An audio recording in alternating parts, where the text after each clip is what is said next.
नमस्कार दोस्तों, आप सभी के नाइन्थ क्लासेज में हार्दिक स्वागत है। दोस्तों, आज हम परिमेय संख्या का तीसरा गुणधर्म साचर्यता के बारे में चर्चा करेंगे। दोस्तों, हमने दो गुणधर्म पहले पढ़ चुके हैं, संवृत्त और क्रम विनिमयता का। उसके पढ़ने के बाद हमारा तीसरा है साचर्यता। आज हम परिमेय संख्या के इस गुणधर्म को सविस्तार पढ़ेंगे। दोस्तों, हम परिमेय संख्या से संबंधित जितने भी टॉपिक है उसको हम सविस्तार अध्ययन कर रहे हैं, ताकि आपको परिमेय संख्या के बारे में जानने के लिए किसी अन्य स्रोत का सहारा न लेना पड़े। इसलिए हम प्रत्येक टॉपिक को गहराई से अध्ययन कर रहे हैं, ताकि हमारा जो परिमेय संख्या से संबंधित किसी भी प्रकार का कोई क्वेश्चन हो तो उसको हम उसी समय किसी भी प्रकार से हल कर सके। इसलिए हम प्रत्येक टॉपिक को गहराई के साथ सविस्तार से यहाँ पर अध्ययन करते हैं। दोस्तों, आज का हम परिमेय संख्या का तीसरा गुणधर्म साचर्यता पढ़ेंगे। इससे पहले अगर आप मेरे चैनल पर पहली बार हो तो आप मेरे चैनल को सब्सक्राइब करें और बेल आइकन है उसको दबाएं, ताकि जब भी मैं अपनी वीडियो अपलोड करूं उसका नोटिफिकेशन आप तक पहुंच जाए। और इस क्लासेज को अपने दोस्तों के साथ शेयर कीजिए, ताकि वो भी इस ऑनलाइन क्लासेज को ले सके। और अगर आपको ये क्लासेज पसंद आती है तो आप एक लाइक तो कर दीजिए। दोस्तों, चलिए आप हमारी क्लासेज है उसको शुरू करते हैं। आज हम परिमेय संख्या का तीसरा जो गुणधर्म है उनको पढ़ेंगे। क्या करेंगे? जो परिमेय संख्या का तीसरा गुणधर्म है उनको हम पढ़ेंगे। इससे आगे हम देखें, हमारा चल रहा है परिमेय संख्या का गुणधर्म। क्या चल रहा है? परिमेय संख्या का परिमेय संख्या के गुणधर्म।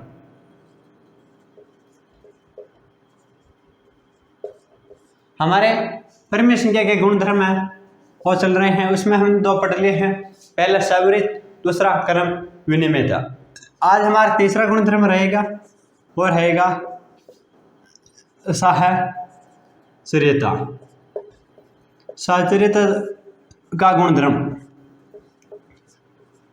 कि परिमेय संख्या में किस किस में साचर्यता लागू होती है। हम देखेंगे योग, वैकलन, गुणन और भाग।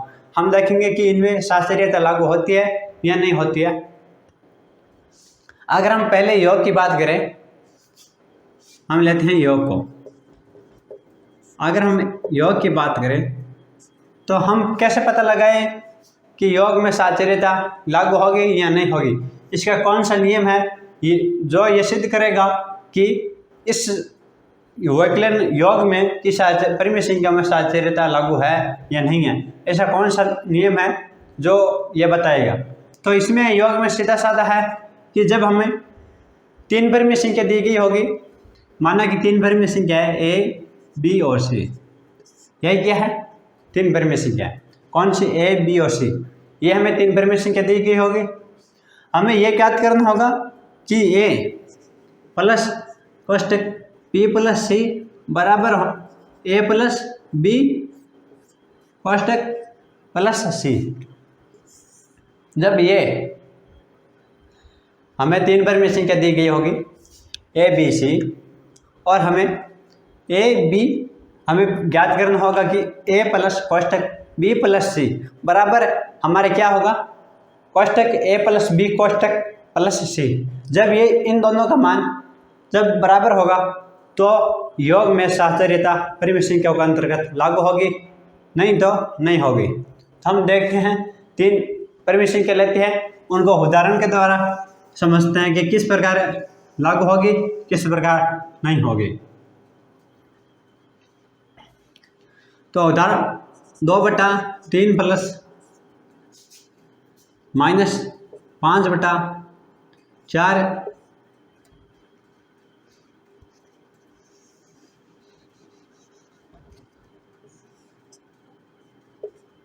प्लस 7/5। हमारे पास यह संख्या ही है तीन। क्या है? ये तीन परिमेय संख्या है। और हमें देखना है कि किस किस में साचर्यता लागू है, हमें देखना है कि इनका मान क्या आता है। इसके बाद में हम इसको यहाँ लाएंगे, मान परिवर्तन करेंगे, उसके बाद में इनका मान अलग से निकालेंगे, जिससे देखेंगे कि किस में हमें क्या इसका दोनों का मान बराबर आता है या नहीं आता है। तो पहले हल करने के लिए पहला नियम होता है कि पहले बड़े कोष्ठक को हल किया जाता है हमेशा। तो इसमें बड़ा कोष्ठक कौन सा है, जो बड़े कोष्ठक के अंदर जो संख्या होती है उनको पहले हल किया जाता है। तो हम देखते हैं कि 2/3 प्लस, आपको क्या लेना होगा, लघुत्तम किसका, 4 और 5 का। 4 और 5 के वह छोटे से छोटे संख्या जिसमें 4 और 5 दोनों का भाग जाता हो, तो आपको पता होगा ऐसी संख्या 20 है, जिसमें 4 का भाग जाता है 5 बार, 5 का भाग जाता है 4 बार। मैंने कहा है कि आप 5 × 4 कर लीजिए, जो ये दो संख्या दी गई है इनको गुणा कर लीजिए, जिससे इनसे प्राप्त जितनी संख्या होगी आप उनको लघुत्तम में रख दीजिए। क्योंकि जब आप जो लघुत्तम में आप संख्या रखोगे उनमें जब इन दोनों संख्याओं को भाग देंगे तो इनमें विपरीत चला जाएगा। जब आप 4 का 20 में भाग दोगे तो 5 बार चला जाएगा, जब आप 5 का 20 में दोगे तो 4 बार चला जाएगा। इसलिए आप हमेशा जो नीचे संख्या दी गई है उनको गुणा कर कीजिए और उनको लघुत्तम के रूप में लिख दीजिए, ताकि आपको एक तो सोचने में जो समय लगता है उसकी बचत हो जाएगी, दूसरी आपको भाग देने में फिर से समय लगता है उसकी बचत हो जाएगी। इस प्रकार आपके दो फायदे हैं कि आप पहले सीधा गुणा करके वहां पर लघुत्तम और लिख दो। आगे हम देखते हैं, हल करते हैं कि 4 का 20 में भाग देते कितनी बार जाता है, 4 का 20 में भाग देने पर 5 और 20 5 बार। अब 5 को किससे गुणा करना पड़ेगा, इस 5 से, ये कहाँ किसका है, माइनस का। 5 × 5 कितना होता है, 5 × 25, किसका, माइनस का। यहाँ पर कितना आ जाएगा, माइनस का 25। आगे चिन्ह किसका है, प्लस का, तो यह क्या हो गया, प्लस। अब 5 के 20 में भाग देने पर 4 इंटू कि किन से गुणा होगा, इससे 7 से, कितना हो गया, 7 और 28, प्लस का प्लस 28 है। तो अब हम क्या करेंगे, 2/3 प्लस 25 और 28 है, जो कि 25 माइनस का है 28 प्लस का है, तो क्या होगा, 28 में से 25 हम घटाएंगे तो 28 में से आपको पता है 25 जाने पर पीछे क्या रहता है, 3। 8 में से 5 घटाए, 8 में से 5 जाने पर क्या रहता है, 3। किसका, बड़ी संख्या क्या है, 28, चिन्ह किसका है, प्लस का, तो प्लस का, और ये हो गया 20। अब हम इनको कोष्ठक से बाहर निकालते हैं, 3/20, ये हमारे पास संख्या आ गई। अब हम इनको हल करेंगे, क्या करेंगे, हल। वापस क्या लेना होगा, लघुत्तम। लघुत्तम वही 20 × 3 कीजिए, 20 × 3 यानी 1 3 3 2 3 6 शून्य आगे लग जाएगा 60, 20 3 60। 3 का 60 में भाग देने है, कितना आएगा, 3 का 60 में भाग देने पर 20 बार जाएगा। 3 का 60 में भाग दोगे आप तो कितनी बार, 20 बार, 20 बार। गुणा किससे, संख्या से, इस संख्या से गुणा, तो 20 × 2 कितना होता है, 40, कितना आ जाएगा, 40, प्लस यहाँ पर चिन्ह किसका है, प्लस का, क्या आ जाएगा, प्लस। 20 के 60 में भाग दोगे तो कितनी बार, 3 बार, इंटू यहाँ कितना है, 3, कितना आ जाएगा, 3 3 9, यहाँ पर 9, 40 और 9 कितना होता है, 49, कितना, 49/60। अब हमारा ये उत्तर आ गया, ये उत्तर आ गया, क्योंकि हमने लिखा था a प्लस कोष्ठक b प्लस c बराबर क्या होता है, a plus b plus c। हमने अब इसको हल कर लिया, हमने क्या, इसको तो हल कर लिया। अब इनका मान निकालना है, इसका इनका मान हम देखेंगे कि इनका मान इनके बराबर आएगा तो योग में साचर्यता लागू होगी, वरना नहीं होगी। तो हम इसको अब लिखते हैं, हम इस फॉर्मेट में लिखते हैं, 2/3 प्लस -5/4 बड़ा कोष्ठक प्लस 7/5। सही खत्म हो गई है।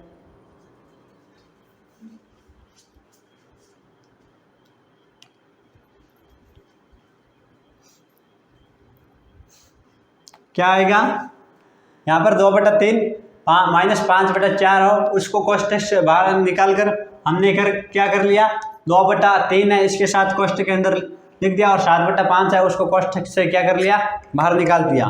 तो अब आगे हम देखते हैं, आगे हम देखें तो अब क्या करेंगे, जो कोष्टक के अंदर है पहले उनको हल करेंगे और फिर आगे करें उनको हल करेंगे। तो ये क्या है, 2/5 पहले हम क्या लेंगे, 3 और 4 का लघुत्तम। 3 और 4 का लघुत्तम क्या आता है, मैंने कहा कि जो नीचे दी गई है संख्या उसको गुणा कीजिए, जिससे प्राप्त होगा उसको लघुत्तम में लिख दीजिए। 3 × 4 है ना 12। अब क्या करोगे आप, 3 का 12 में भाग दोगे तो कितनी बार जाएगा, 4 बार। गुणा किससे करोगे, इससे 2 बराबर कितना आ गए, 4 × 8, यहाँ पर 8।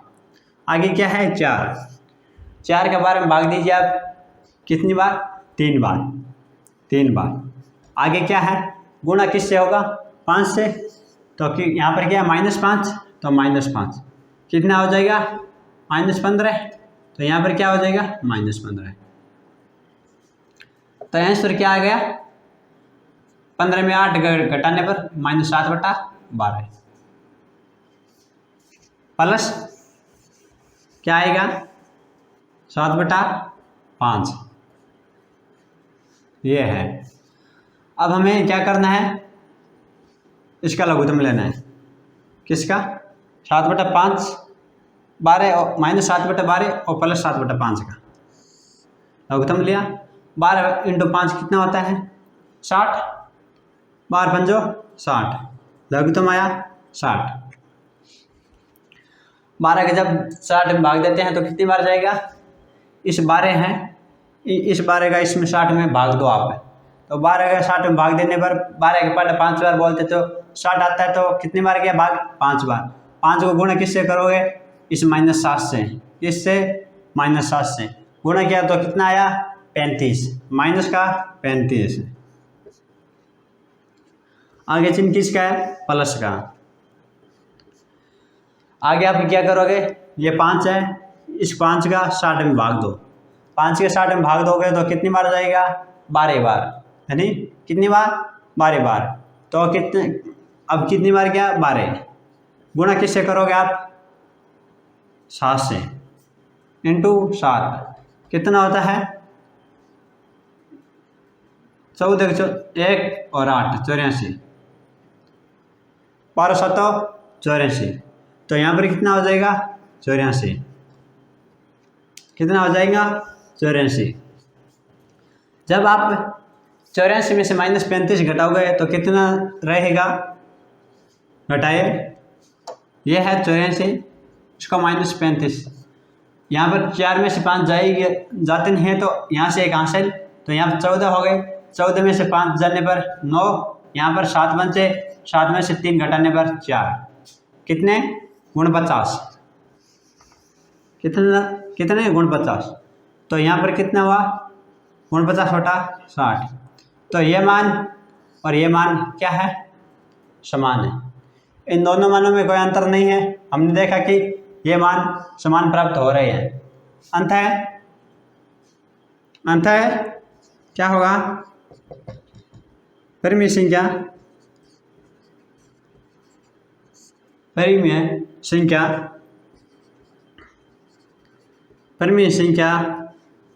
के योग, परिमेय संख्याओं का योग साहचर्य होता है,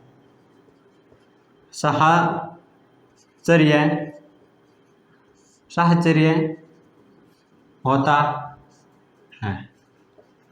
क्या हुआ, परिमेय संख्याओं का योग साहचर्य होता है। क्या होता है, साहचर्य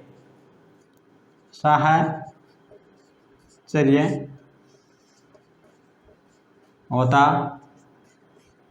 है। परिमेय संख्याओं का जो योग है वह साहचर्य होता है। अगर आपको यहाँ पर साहचर्य के अंतर्गत आपको यह शब्द मिल जाए, साहचर्य, तो अभी अगर आपको साहचर्य इसकी जगह सिर्फ इतना शब्द मिल जाए तो नहीं हो, तो भी ये नहीं एक है, इसमें कोई अंतर नहीं है। कोई साचार्य लिखते हैं, कोई साचार्यता का गुणधर्म लिखते हैं। हमने देखा कि परिमेय संख्याओं के योग में साचार्यता लागू होती है। जब हम तीन परिमेय संख्या ए बी और सी को जोड़ते हैं तो हम उसमें साचार्यता लागू होती है कि उन दोनों का मान क्या आता है, समान आता है। इसलिए परिमेय संख्याओं के योग में साचार्यता लागू होती है। आपको अच्छी तरह समझ आ गया होगा। अगर कोई डाउट हो तो आप मुझे कमेंट बॉक्स में कमेंट लिख कर यहाँ मेरे सोशल साइट है, वहाँ पर जाके मुझसे पूछ सकते हो। अगर किसी प्रकार का कोई कन्फ्यूजन हो तो जब अगले कक्षा आएगी उसमें हम इनके बारे में जो आपके कुछ समझ नहीं आया गया होगा पार्ट, उनको हम अगली कक्षा में डिस्कशन कर लेंगे। आगे हम चलते हैं वैकलन की ओर।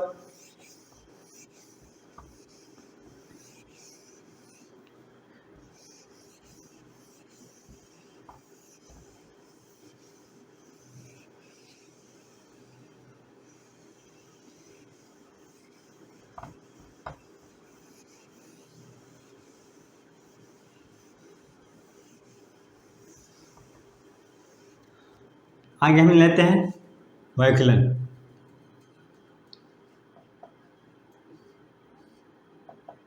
हम देखेंगे कि वैकलन के अंतर्गत क्या साचार्यता लागू होती है या नहीं होती है, इनको देखेंगे। तो हम वैकलन में क्या होगा, अगर ए माइनस कोष्ठक पी माइनस सी बराबर ए माइनस पी कोष्ठक माइनस सी, अगर ये इन दोनों का मान बराबर आएगा तो इसमें साचार्यता लागू होगी।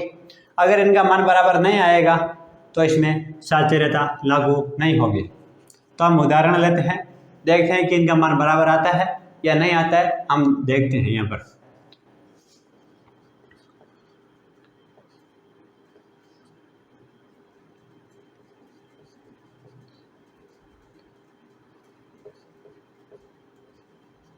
ये है हमारा उदाहरण 5/4 माइनस कोष्ठक के अंदर है 3/5 माइनस 8/7।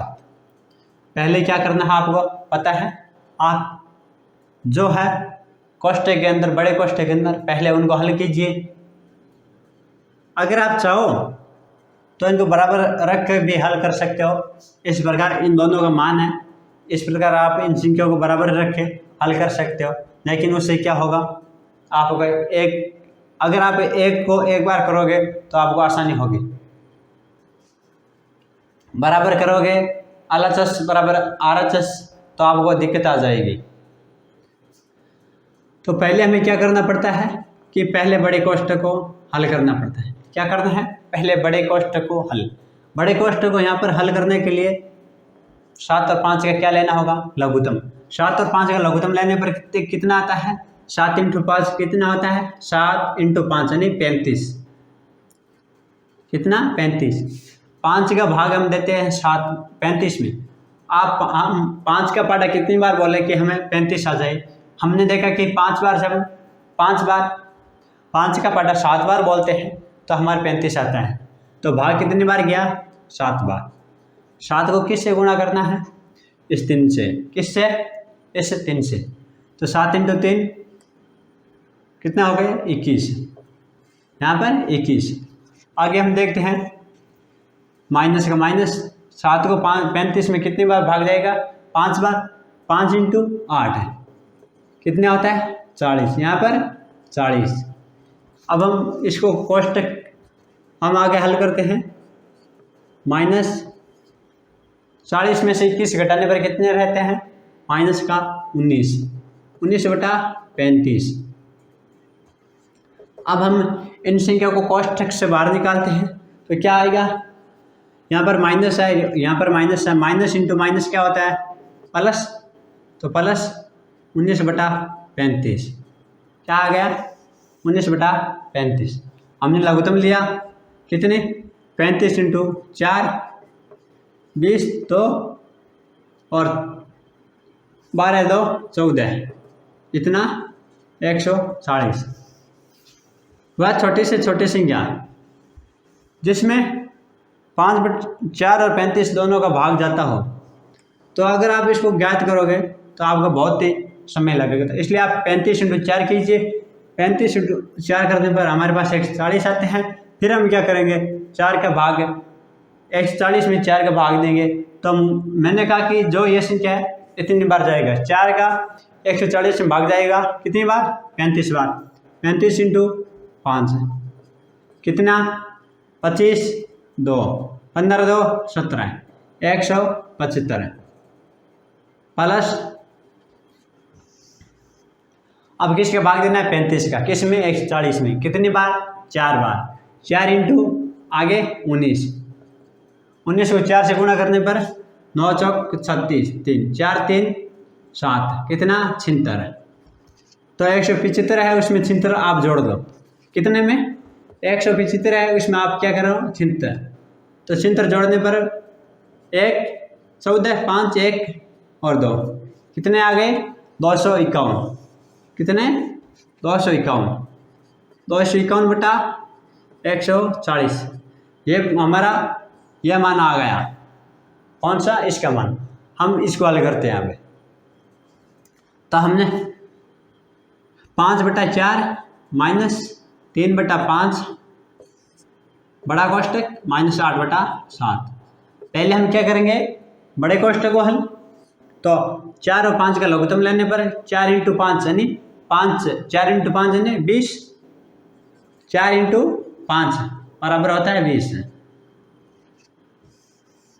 अब क्या करेंगे, इस 4 का 20 में भाग देंगे, कितनी बार जाएगा, 5 बार, इंटू ये 5 कितना हो गया, 25, यहाँ पर 25, आगे क्या है, माइनस, आगे 5 है, 5 का 20 में भाग देने पर 4 इंटू कितना है, 3, कितना हो गया, 12, यहाँ पर 12 हो गया। आगे क्या है, बड़ा कोष्टक माइनस 8/7। आगे क्या होगा, हम इन जो ये संख्या इनको कोष्टक से बाहर निकालेंगे। तो 25 में से 12 घटाए कितना रहा, 13, 13/20 माइनस 8/7। अब हम 20 × 7 का लघुत्तम लेते हैं। तो 20 × 7 करने पर 1 7 7 2 7 14, 14 1 0 यानी 140। कितना आएगा लघुत्तम, 140। 20 का 140 में अगर आप भाग दोगे, क्या 20 का, ये 20 है, इसका 140 में भाग दोगे तो आपको पता कितनी बार जाएगा, 7 बार, क्योंकि मैंने कहा जो इस तरफ संख्या रहेगी उसमें भाग चला जाएगा उतनी बार। कितनी बार भाग गया, 7 बार। 7 × 13 क्या हुआ, 13। तो 7 3 21, 2 7 2 9, क्या आया, 91, माइनस यहाँ पर क्या है, 7। 7 का 140 में भाग देने पर कितनी बार जाता है, 1 7 7 2 7 14, 2 आगे क्या, 0 0 गुणा इंटू 8, कितना हो गया, 1 8 8 2 था 16, 16 1 0, ये क्या हो गया, 160।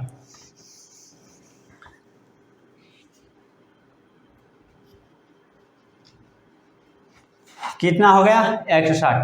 अब आप 91 में से 160 घटाओगे तो कितना आएगा, आप 160 में से पहले 10 में से आ गया, लार पीछे रहा 9, यहाँ पर कितना रहा 5, 15 में से 9 घटाने पर कितना रहता है 6, कितना आया 59। वो भी किसका, 59। बड़ी संख्या कौन सी है, 160। तो इसके साथ कौन सा चिन्ह आएगा, माइनस का, बट्टा 140। क्या हो गया। तो अब हमने क्या देखा, हमने देखा कि इसका मान तो 251/140 आ रहा है, इसका मान 100 माइनस 69/140 आ रहा है। ये दोनों मान क्या बराबर नहीं है, इसलिए परिमेय संख्याओं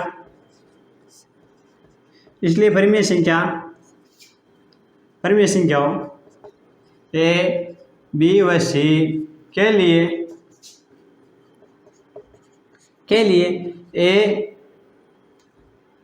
ए माइनस कोष्टक बी माइनस सी बराबर not equal A minus B minus सी।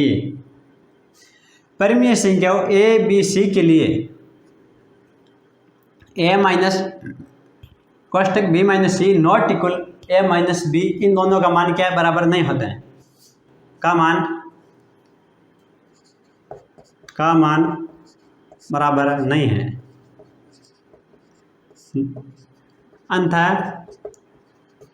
अंतः क्या होगा, परिमेय संख्या साहचर्यता, परिमेय संख्या का वैकलन साहचर्य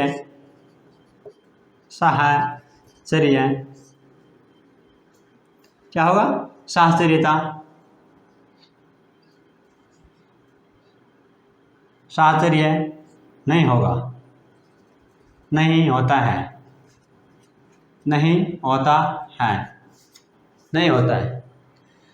अंतः परिमेय संख्याओं का वैकलन है और साहचर्य नहीं होता है। परिमेय संख्याओं का वैकलन होता है और क्या नहीं होता है, साहचर्य नहीं होता है।